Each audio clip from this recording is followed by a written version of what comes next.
안녕하세요. 저는 완전해독연구소를 운영하고 있는 유은경이라고 합니다. 해독과 영양의 원리로 건강한 삶을 유지하고 또 병을 예방하는 방법에 대해서 강의를 하고 또 책을 쓰고 상담을 하고 있습니다.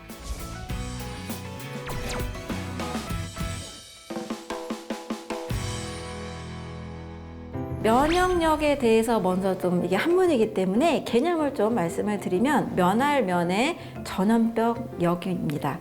그리고 힘력자인데요. 전염병을 이기는 힘이라는 뜻이 사실은 어원이 됐습니다. 근데 지금은 전염병만 있는 시대가 아니죠. 다양한 만성질환들이 있는 시대이기 때문에 크게 보면 질병을 이기는 힘이라고 볼 수가 있습니다. 사람은 2단계 면역이 있습니다. 크게 선천면역, 후천면역, 1단계, 2단계 또는 체익성 면역, 세포성 면역 이렇게 좀 어렵게 표현하기도 하는데요. 이 2단계 면역을 통해서 어떻게든 우리 몸이 병에 걸리지 않도록 지켜준다는 거예요. 이 2단계 면역을 좀 설명을 드리면 먼저 선천면역, 우리 몸에 세균이나 바이러스가 들어오면 몸을 공격하면 지켜야 되잖아요. 우리 몸을 지켜주는 세포들이 다양하게 존재합니다. 면역 세포다 하면은 크게는 백혈구라고 통칭을 합니다. 이걸 또 쪼개면 여러 세포들이 있지만 먼저 그냥 선천면역으로 했을 때 흔하게 우리가 들어본 세포들로 치면 NK 세포라고 들어보셨을 거예요. 암세포를 잡아먹는 기능으로 많이 유명해졌죠. NK 세포, 그리고 대식 세포.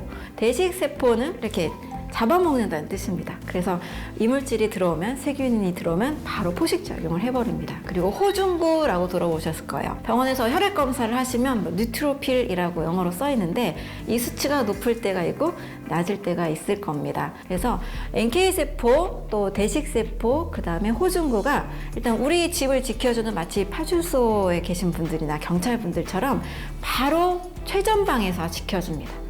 이물질이 들어오면 바로 얘네들이 해결을 해요. 그런데 새로운 바이러스가 나타났어요. 대식세포나 NK세포나 호중구로 해결이 안 돼. 계속 바이러스가 들어와요. 그러면 몸은 이제 2단계 후천 면역이라는 과정을 가동을 시킵니다. 이거 전에 경험하지 못한 바이러스인데 어떻게 할까? 이 면역 세포들이 서로 전략을 짜고 신호를 보내주면서 항체라는 것을 만들도록 환경을 만듭니다. 이것이 바로 후천 면역 2단계 면역입니다. 이 후천 면역의 단계에서는 T세포라는 이 림프구와 B세포라는 림프구가 합동 작전을 하면서 결국 B세포에서 특정 바이러스에 대한 항체를 딱 만들어냅니다. 그러니까 맞춤형 무기라고 생각하시면 돼요. 후천 면역의 경우에는 바로 첫날부터 가동되는 게 아니고 일정 시간이 지난 다음 약 7일에서 열흘 정도가 지나야만 몸이 이제 슬슬 항체를 만들기 시작을 합니다. 결국 선천 면역과 후천 면역이 가동되는 이유는 우리 몸을 공격하는 다양한 세균, 바이러스, 곰팡이 또 다양한 이물질로부터 우리 몸을 지켜내는 힘이라는 거죠. 그러면 이 선천 면역이나 후천 면역이나 역시 누가 활동을 하냐면 면역 세포들이 활동한다는 거죠. 결국 면역력을 키운다라는 것은 면역세포를 튼튼하게 만들고 면역세포가 튼튼하게 만들어질 수 있는 환경을 만드는 것이 면역력을 키우는 방법이라고 할 수 있습니다.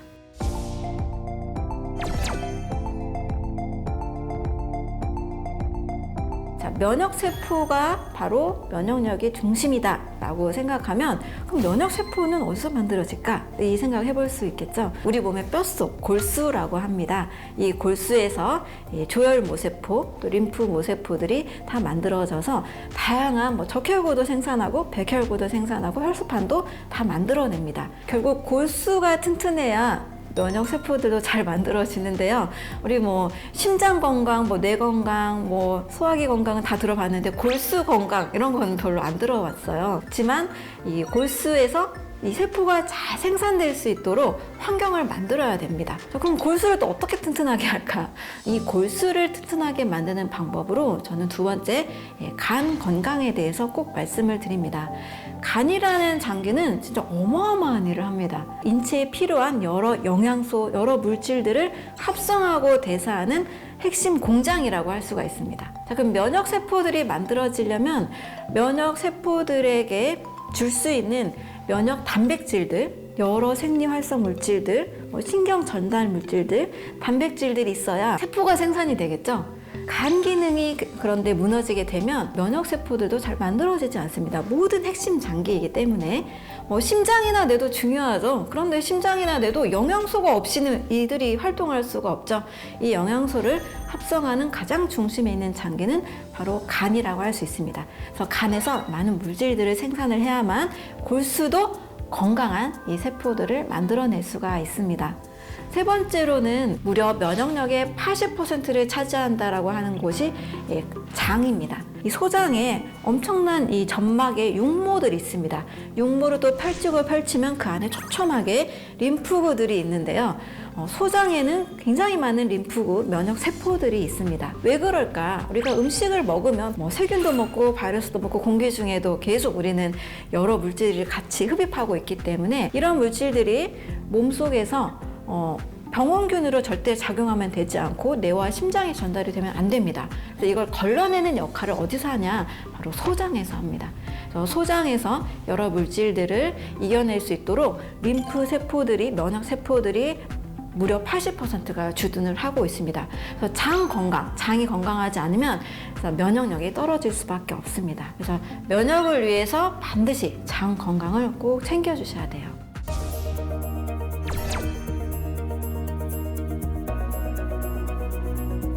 장에는 반드시 건강한 미생물이 필요합니다. 중요한 것은 유익균과 유해균이 같이 존재한다는 겁니다.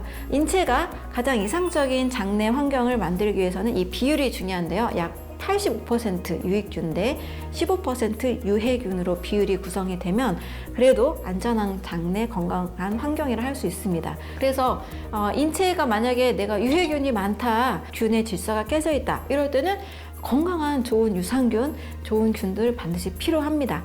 더 중요한 것은 유산균만 먹을 것이 아니라 유산균의 먹이를 같이 먹어야 유산균이 그걸 먹고 계속 무럭무럭 자라겠죠.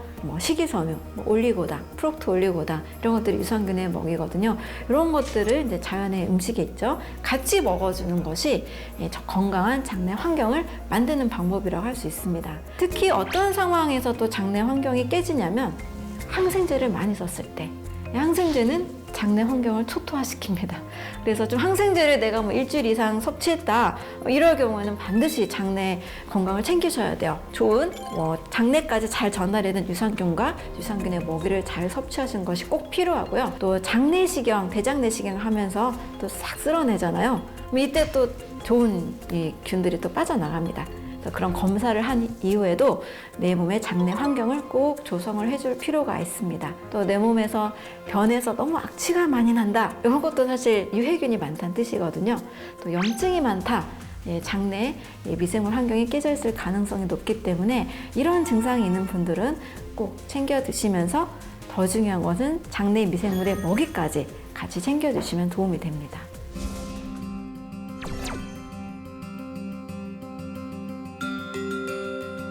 보관하고 유통을 거치는 모든 음식들은 첨가물이 들어있어요. 특히 식품 표기법에 의하면 100%를 다 표기하지 않아도 일부만 표기해도 되는 통과가 되거든요. 그러다 보니까 써있는 성분이 전부가 아니라 더 많이 들어있을 수 있습니다. 그래서 샌드위치 하나에도 30에서 40가지 첨가물들이 있고 또 삼각김밥 하나에도 4, 50가지가 있다고도 하는데요. 이런 살아있는 음식보다 만들어지고 조리된 또 보존, 유통하는 이런 가공된 음식들을 많이 먹다 보면 인체에 유해한 성분들이 많이 들어오게 됩니다. 또 꼭 필요한 영양소들이 결핍이 되면서 면역의 질서가 깨지게 돼요. 또 우리가 보통 시장에서 이렇게 바로 생산한 음식을 사기보다 마트라는 곳에서 또 가공된 그런 조리가 좀 쉬운 간편한 음식을 사는 경우도 참 많죠. 그래서 이런 가공된 음식들을 많이 먹을 경우에도 장 건강이 깨지게 됩니다. 또 중요한 장 건강에 아주 중요한 음식이 바로 장내 미생물의 먹이인 그런 식이섬유인데요. 이 식이섬유는 신선한 과일과 채소에 많이 들어 있습니다. 이런 신선한 과일, 채소류, 견과류, 통곡식 이런 음식들을 좀 많이 먹지 않게 되다 보니까 장의 균형이 깨지게 되는 거죠. 거기에다가 우리 한국인들 고기 굉장히 좋아하시잖아요. 하루에 먹어야 되는 이 고기의 양을 생활습관의학에서는 5에서 10% 미만으로 잡습니다. 그런데 15%, 20%또 굉장히 많이 먹게 되다 보니까 이 고기를 소화시키는 과정에서 발생할 수 있는 암모니아나 요산 요소 이런 성분들이 몸속에 쌓이면서 독소를 계속 빨아들이게 됩니다. 이런 장에 있는 독소들이 몸에 계속 흡수가 되면서 면역력이 질서가 깨지게 되는 거죠. 그래서 정리를 해보면 지나친 가공식품, 또 가열 조리식품, 그리고 식이섬유가 없는 식사, 그리고 지나친 육류 섭취 이런 것들이 원인이 돼서 면역력을 떨어뜨릴 수 있습니다. 이런 것들을 좀 제한하고 좀 식이섬유가 풍부한 자연의 음식, 또 과일, 채소류, 견과류, 버섯류, 통곡식 이런 음식들을 좀 최대한 많이 먹으려는 노력을 하게 되면 면역에 큰 문제는 없습니다. 제가 면역력을 높이기 위해서 골수, 그다음에 간, 장 말씀을 드렸는데요. 이것을 한 번에 해결할 수 있는 아주 중요한 식사법이 하나 있습니다. 바로 아침에 일어나게 되면 제가 해독 배출의 최고로 좋은 음식이 과일이라고 말씀을 드렸는데요. 바로 과일을 식사로 하시는 겁니다. 아침에는 소화효소를 막 만들어내는 식사는 결코 도움이 되지 않아요. 그래서 수분이 90%이고 소화효소가 필요하지 않은 소화가 너무나 쉬운 식사, 아침에는 과일을 드시고 사과나 제철 과일 위주로 한 500g 정도를 드시면 이런 골수 건강, 장 건강, 또 간 건강 아주 도움이 되는 최고의 음식이라 할 수 있습니다. 이 과일은 제가 늘 건강의 원리로 삼는 영양과 해독의 원리, 그래서 최고의 영양제이자 최고의 해독제가 될 수 있습니다. 그래서 아침 식사로 과일을 하시게 되면 면역력도 올릴 수 있고요. 또 여러 너무나 몸에 좋은 효과가 있고 장 변비도 해결이 되니까요. 꼭 아침에 과일을 놓치지 않으셨으면 좋겠습니다.